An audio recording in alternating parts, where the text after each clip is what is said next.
네, 이번에 마켓 키워드 시간입니다. 매주 금요일마다 다양한 거리를 가지고 시장을 다각도로 들여다보는 이야기 시간입니다. 우리자산운용의 김학주 상무가 수고를 해주시겠습니다. 고맙습니다. 안녕하십니까? 네, 안녕하십니까?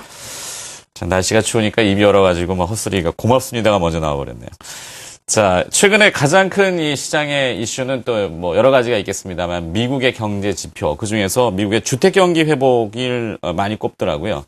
지난 2008년도 서프라임 사태가 터진 것은 역시 주택 시장의 버블이었고 이것이 회복하느냐 여부는 초미의 관심사였는데요. 주택 경기 회복을 추세적으로 좀 인정을 해도 되는지 어떻게 보고 계십니까? 예, 지금 미국 정부의 그 부양 조치 때문에 조금 반등은 하고 있는데, 아직도 바닥 그 상황이죠. 주택 가격은. 약간 올라오긴 했는데, 바닥을 찍은 건 맞습니다. 그러니까, 지금 뭐 미국 정부가 하도 모기지를 샀기 때문에 이 모기지 가격이 이 월세보다 떨어졌거든요. 그러니까, 집값의 어떤 바닥은 맞는데 이게 추세적으로 올라올지 저는 그렇지 않다고 생각하거든요. 그래서 미국은 집값이 하락을 하면 일단 그 깡통 주책이 되지 않습니까? 그러면 은행이 이걸 덮어쓰게 돼 있어요. 근데 은행도 사실상 지금 부실해 있기 때문에 결국 정부의 몫이 되는 거죠. 그러니까 정부는 집값이 하락을 해서 나중에 사후적으로 그거를 물어주든지 아니면은 선제적으로 양적 완화를 해서 모기지를 사든지 뭐 어차피 똑같은 부담이라는 거죠. 그러니까 그냥 차라리 선제적으로 대응했던 그런 부분이 있습니다. 또한 이제 부동산 가격이 이 선거에서 굉장히 좀 중요한 부분을 차지하는 것 같습니다. 그러니까 지금 뭐 미국도 선거구를 보면은 지방색이 완연한 것 같아요. 그러니까 민주당, 공화당 지지하는 파가 나눠져 있는 것 같은데 그 중에서 이제 약간 좀 모호한 부분들, 그러니까 캐스팅 보트를 갖고 있는 데가 있거든요. 그러니까 대표적인 데가 이제 플로리다라든가 네바다죠. 근데 그쪽 지방들이 가장 그 부동산 가격 하락으로 인한 이 건설업 실업이 좀 확대됐던 부분이거든요. 그래서 이 오바마는 양적 완화를 통해서 열심히 주택 가격을 부양하려고 했고 롬니는 거기에다 굉장히 저항을 했던 그런 부분이 있는 거죠. 근데 이 선거 후에도 이렇게 이 부족한 재정을 쏟아부으면서 이 주택 가격을 부양할지는 좀 의문입니다. 이 신규 주택 착공 건수가 이제 좀 좋아지니까 거기에 조금 흥분하는 분들이 계신데 그건 사실 미국의 그 직업 자체가 약간 좀 이동하면서 하는 그 모바일 잡이 많이 늘어나고 있어요. 그러니까 어딜 이동하려면은 이제 단독주택 같은 경우에는 처분하기가 어렵지 않습니까? 그러니까 이 아파트 형태의 어떤 주택을 선호하거든요. 그러니까 그쪽 그 건설이 늘어나는 거예요. 그러니까 이 전체 파이가 늘어나는 게 아니라 이런 어떤 미국의 어떤 그 이 주거 습관이 좀 달라지고 있다. 이렇게 해석하는 게 맞을 것 같습니다. 그래서 지금 기존 주택 그 매매는 그렇게 눈에 두드러지게 이렇게 늘어나지 않고 있는 상황입니다. 그렇군요. 바닥권에 있는 것은 맞지만 회복이라고 논하기에는 아직은 좀 미심쩍다. 그리고 또 이 대선을 앞두고 있기 때문에 정부가 정치적으로는 집값을 좀 관리한다. 이런 인상을 많이 주게 되는군요. 자, 미국은 어찌됐건 뭐 잘 되면 좋겠는데 그것이 뭐 인위적이든 아니면은 뭐 시장 논리에 따라서 가든 두고 봐야 되겠습니다. 자, 국내로 시선을 잠깐 돌리게 되면요. 이 원화 가치가 빠르게 절상되고 있습니다. 전 세계 통화 중에서 달러 대비 절상 폭이 가장 크다고도 이야기가 나오고 있던데요. 사실 원화가 강세면은 외국인 입장에서 보면 원화 표시 유가증권인 주식, 증시에도 관심을 둘 만한데 적극적으로 들어오지는 않습니다. 이 연유가 어디에 있다고 보십니까? 외국인들이 이제 우려를 한다는 얘기인데, 사실 최근에 이제 그 제가 아는 분들이 한국에 왔어요. 그분들하고 이제 얘기하면서 그들이 얘기한 그 우려이기 때문에 이게 전체를 대변한다고 얘기할 수는 없겠지만 그래도 참고는 해보실 수 있을 것 같아서 말씀을 드립니다. 첫 번째는 물론 이제 제가 누차 얘기했던 중국이 경기 침체로 들어가면 한국이 그 레버리지만큼 가장 큰 타격을 받을 것이다라는 부분은 누구나 인정하고 있는 부분이고요. 또 하나는 이제 이 한국의 주택 부실로 인해서 건설업체들이 도산할 가능성에 대해서 우려를 하더라고요. 그러니까 그동안은 이제 이 건설업체들이 주택을 지을 때는 이제 부실이 계상이 안 되죠. 그러다가 완공이 되면 그래서 안 팔리면 이제 부실을 인정해야 되는 거 아니겠습니까? 근데 마치 집이 완공되지 않은 것처럼 해서 장부를 조작해서 그동안 부실을 숨기고 있었다.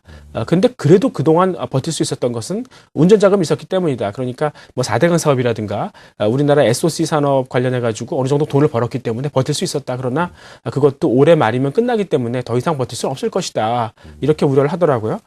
또 하나는 이제 내년에 우리나라가 MSCI 선진국 지수로 편입이 되면 어떻게 되느냐. 그게 다른 분들은 뭐 좋은 현상이 아닌가 이렇게 생각할지 모르겠지만 그분들은 증시에 좀 악재라고 생각하더라고요.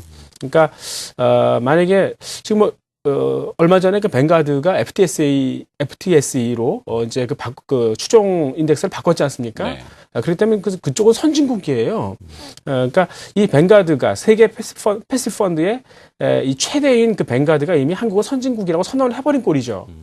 그래서 MSCI도 내년 되는 이제 그 한국을 선진국으로 편입시킬 확률이 높은데 이렇게 되면 좀 자기네들은 불안하다고 생각하는 거죠. 그러니까 이렇게 되면 이제 그 한국을 인덱싱할 필요가 없다고 얘기하는 거예요. 그러니까 글로벌 그 선진국 그 펀드에서 한국이 차지하는 비중이 2%밖에 안 되거든요. 그러니까 트래킹 에러가 별로 없다는 거예요. 그러니까 굳이 내가 사기도 싫은 종목을 지금처럼 억지로 집어넣을 필요가 없다. 그러니까 예를 들면 뭐 은행 같은 경우에는 한국은행이 싫다.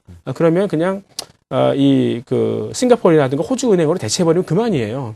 그렇게 가는 거죠. 삼성전자나 현대차는 이미 많이 갖고 있는 거 아닌가. 이제 이렇게 본다 그러면 뭘 사겠는가 하는 거죠. 그래서 전체적으로 좀 나쁜 뉴스고, 그러면 이제 외국인들이 어떤 그 인덱싱에 부담을 갖기보다는 자기네들이 좋아하는 종목 위주로 쏠 수 있을 것이다. 그래서 내년에도 이 자기네들이 외국인들이 싫어하는 그런 대형주라기보다는 그들이 좋아하는 그런 어떤 중형주, 그러니까 테마 위주의 중형주 위주의 시장이 지속되지 않을까 이렇게 생각해 봅니다. 네.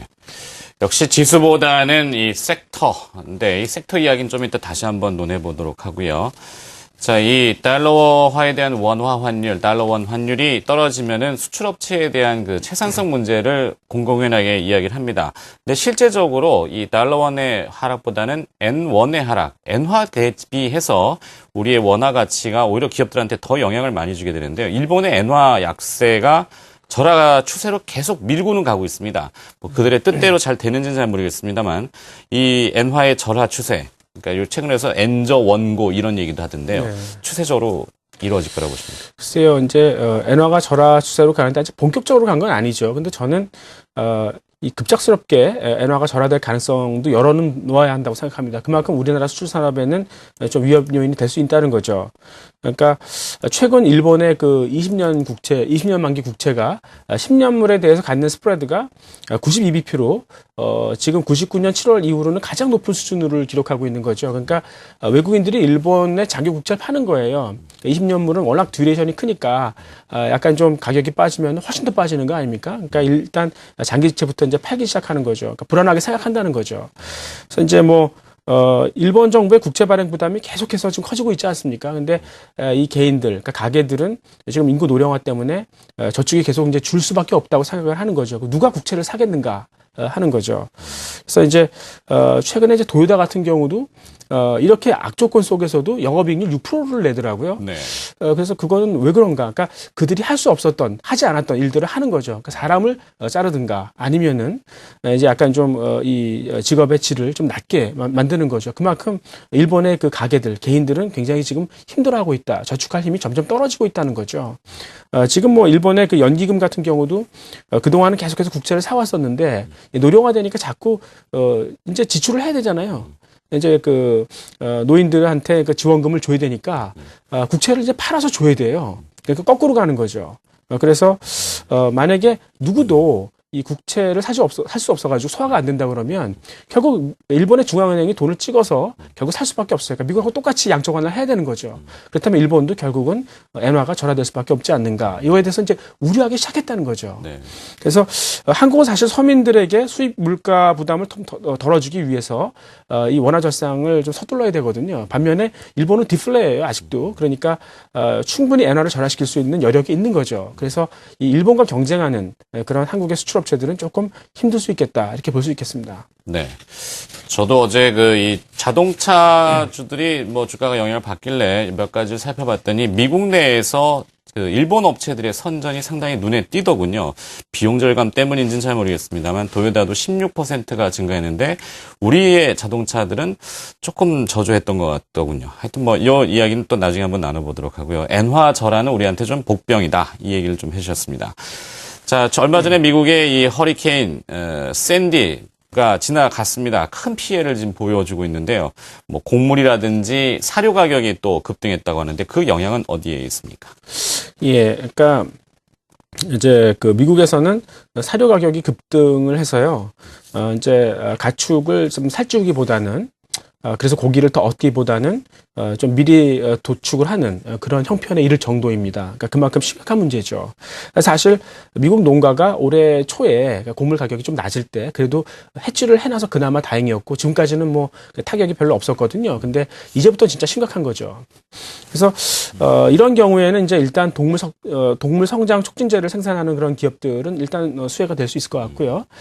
그리고 바이오 연료 생산이 줄어들 경우에는 이제 정유업종도 좀 수혜를 볼 수 있지 않을까 이렇게 좀 생각해 볼 수가 있겠습니다. 그래서 미국에서 생산하는 그 옥수수의 42%가 바이오 연료를 위해서 지금 뭐 생산이 되거든요. 쓰이고 있거든요. 네. 근데 그 생산이 줄어들 수 있다는 거죠. 그리고 유럽 같은 경우도 2020년까지는 이 수송용 연료의 한 10%는 이제 그 바이오 연료를 하자. 이렇게 약속을 했었는데 그걸 한 5%로 낮추자 뭐 이런 얘기들이 나오고 있습니다. 특히 이 바이오 연료라는 게 진짜 친환경이냐 여기에 의심을 하더라고요. 그러니까 이 바이오 연료 때문에 곡물 가격이 올라가니까 이 동남아 목장 주인들이 곡물을 심기 위해서 벌목을 하는 이게 무슨 친환경이냐 이렇게 대두가 되는 거죠. 그래서 이렇게 이제 뭐 이 바이오 연료 생산이 줄면은 아무래도 이제 재래적인 전통적인 석유 제품의 사용이 늘을 수 있지 않습니까? 그래서 정유업종이 조금 좋아질 수 있지 않은가 이렇게 생각하는 거죠. 한편 이제 그 대선 이후에 미국은 이제 그 달러에 저항하는 브릭스 국가들로부터 어떻게 달러 가치를 보호할 건가? 그러니까 요즘에 이 중국이나 러시아가 이 달러 가치에 대해서 굉장히 우려를 많이 하는 것 같습니다. 그래서 이제 브릭스 은행도 좀 만들자고 막 이렇게 얘기를 하는 거 보면은 저항이 거센 것 같은데 이 달러 가치를 미국이 보호하려면 아무래도 이제 석유 가격을 올리는 거죠. 어떤 방법을 쓰든 그렇게 되면 이 석유는 달러로밖에는 못 사니까 석유의 수요가 늘어날 때 이 달러 가치가 보호될 것이다. 달러가 이게 유가가 올라가면 이제 뭐 이 정유업종에는 나쁜 게 없으니까 그것도 조금 저는 장기적으로는 뭐 이 석유 가격이 좀 안정화될 거라고 생각을 하는데 어떤 일시적으로 이렇게 올라갈 수도 있겠다. 그래서 정유업종은 단기적으로 조금 괜찮을 수 있는 거 아닌가 이렇게 생각해 볼 수 있겠습니다. 그렇군요. 자, 이제 그 김학투 상무의 말씀을 잘 새겨 들으시면은 힌트가 좀 보입니다. 앞서 건설 쪽은 조금 부정적, 그리고 또 일본하고의 이 경쟁 구도에 있는 자동차도 뭐 아주 긍정은 아닌 것 같고요. 정유는 조금 긍정으로 또 보시는 것 같고요. 자, 조금 더 세부적으로 들어가게 되면요. 최근에 그 애널리스트가 낸 보고서를 한번 보니까 이 섹터의 탄생 이렇게 이야기를 표현하더군요.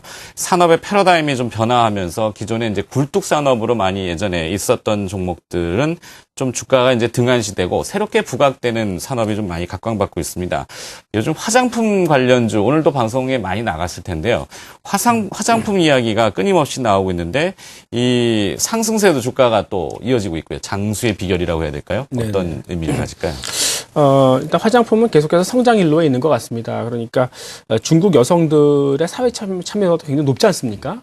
근데 원래 그쪽은 옛날부터 여성들이 일을 많이 했어요. 그러니까 모택동 시절부터 남녀 평등을 강조를 했었고요. 또 그렇게 함께 일을 안 하면은 살 수가 없어요. 그래서 근데 이제 중국 여성들이 화장을 안 했었는데 이제 하기 시작한 거죠. 그 촉매제가 됐던 게 역시 화장품의 가격이 떨어졌기 때문에 그래요. 근데 그거를 주도했던 주체가 한국의 화장품 업체라는 거죠. 그러니까 우리가 가장 그 중심에 있는 게 아닌가 이렇게 생각해 볼 수가 있겠습니다. 그리고 이제 중국에는 최근에 중저가 화장품 그 샵이 막 늘어나고 있거든요. 근데 누가 그들에게 그 화장품 원료를 댈 것인가 하는 거죠. 근데 이 명품의 화장품 업체들 같은 경우에는 이 브랜드를 위해서 수직 계열화 시켜놨거든요. 그러니까 자기네 원료는 자기밖에 안 써요. 그래서 우리나라의 그 많은 그 화장품 원료 생산하는 업체들이 굉장히 수혜를 보는 거죠. 그리고 이제 중국 여성들이 화장을 하되 아직까지는 스킨케어 위주로 하거든요. 근데 이 서양의 그 명품 브랜드 같은 경우에는 색조 쪽에 굉장히 치중이 있기 때문에 중국의 대중 여성들하고는 잘 안 맞는 그런 부분이 있어서 역시 그것도 이제 한국 업체한테 유리하다 이렇게 볼 수가 있겠습니다. 최근에 이제 90년대생들 같은 경우에는 색조 과정에 좀 신경을 쓰는데요, 중국 애들도. 그러나 이제 한류를 타고요. 그래서 이제 중국의 그 신세대들도 이 어떻게 그 한국의 연예인들처럼 될 수 있을까? 그래서 한국 화장품에 또 관심을 많이 갖는 것 같아요. 특히 이제 중국도 이 유행에 따라서 굉장히 좀 화장을 좀 바꾸는 그런 성향이 있는데 그렇게 아주 트렌디하게 신제품을 낼 수 있는 데가 한국 화장품 업체들이기 때문에 여전히 우리는 좀 살아있다 이렇게 볼 수가 있겠습니다. 그래서 이 한국의 화장품은 아직도 성장 여력이 큰 것으로 이렇게 보여지고 있습니다. 그렇군요. 여러분도 주변에 이렇게 보시면은 그 명동이나 뭐 대표적인 명동이죠. 압구정동이나 뭐 강남 쪽에 나가면 중국 분들이 많이 오시죠. 성형과 미용에 대한 관광.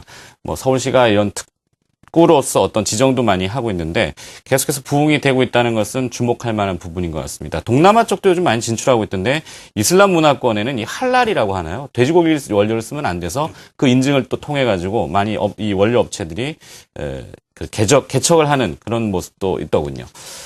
자, 정부가 12월부터 일정 규모 이상의 술집과 식당에서는 금연을 조치할 거라고 방침을 밝혔습니다. 사회적인 이슈인데 이것과 또 투자와 연관시킨다면 담배 회사 또 봐야 됩니까? 어떻습니까? 글쎄요. 저는 사람들은 이것 때문에 담배 회사들이 규제를 많이 받는다 이렇게 생각하는 것 같은데 저는 오히려 이런 뉴스 때문에 이 담배 회사를 사야 된다고 생각합니다. 그러니까 홍콩이 이제 공원에서 금연을 시작한 이후에 담배 가격을 빠르게 올렸어요.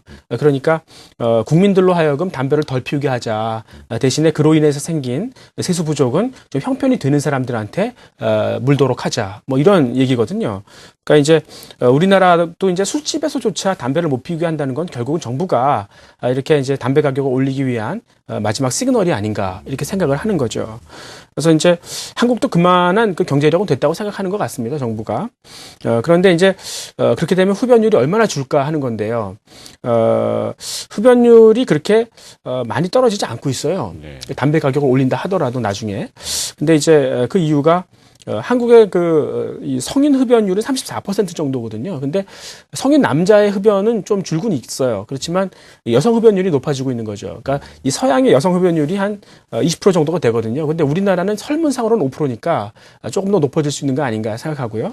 청소년 흡연율도 지금 높아지고 있으니까요. 그렇게 크게 이 양에서 그 데미지를 받지는 않을 것이다. 이렇게 볼 수 있겠습니다.